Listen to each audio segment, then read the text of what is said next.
Hi. Let's talk about the concept of mental age.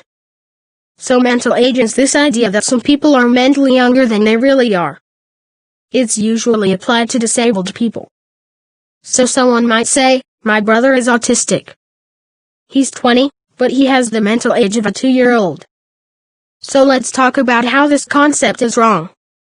First off, I want to talk about physical disabilities. Things like cerebral palsy don't affect someone's intelligence or mental development, so it really makes no sense to apply mental age to people with physical disabilities. It really baffles me why people think that mental age makes sense when talking about physical disabilities. I understand the logic a bit more with developmental and intellectual disabilities, but it's still wrong.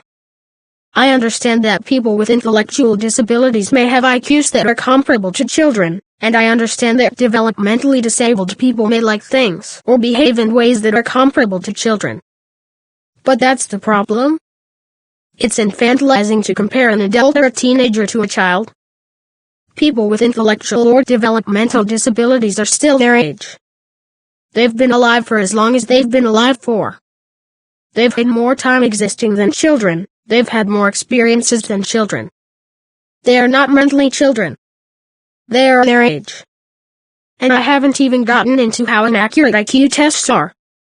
IQ tests are not designed for people who cannot speak. People who cannot speak often get a score that does not reflect their intelligence because the test is not designed for them.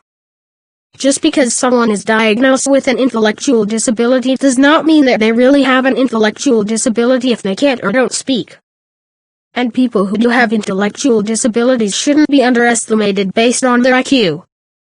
IQ tests don't determine someone's potential. Mental age is used as an excuse to treat people with disabilities as children, which often leads to people being underestimated. Always presume competence and assume a person will be able to do something. Assuming that a test can tell you what a person will be able to accomplish is harmful.